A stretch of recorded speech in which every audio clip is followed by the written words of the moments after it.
ఒకప్పుడు పెద్ద పచ్చని అడవిలో ఒక గంభీరమైన సింహం ఉండేది. అది అడవి రాజు. ఒక చెట్టు కింద నిద్రపోతూ దాని గురకలు పెద్దగా గర్జనలు లాగా వినిపించేవి. ఒక రోజు చిన్న చురుకైన ఎలుక పరుగులు తీస్తూ అజాగ్రత్తగా సింహం ముక్కుపై పడ్డది. సింహం గర్జన శబ్దం.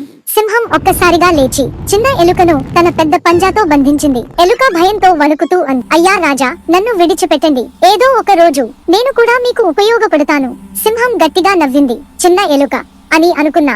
సరేలే అని సింహం ఎలుకను వదిలేసింది. కొన్ని రోజులు గడిచాయి. సింహం అడవిలో తిరుగుతుండగా వేటగాళ్లు వేసిన బలమైన వలలో చిక్కుకుంది. అది ఎంత గట్టిగా గర్జించినా వల విడవలేదు. సింహం గర్జనలు విని ఎలుక అక్కడికి పరిగెత్తింది. రాజా, ఆందోళన పడొద్దు, నేను ఉన్నాను అని చెప్పి తన పదునైన పళ్లతో వల దారాన్ని కొరికి ఒకటొకటిగా తెంచింది. చివరికి సింహం విముక్తి పొందింది. ఎలుక గర్వంగా అంది, నన్ను చిన్నదనుకుని నవ్వారు, కానీ చిన్నవాడైనా సహాయం చేయగలుగుతాడు. సింహం కృతజ్ఞతతో ఎలుకను తన మంచి స్నేహితుడిగా మార్చుకుంది.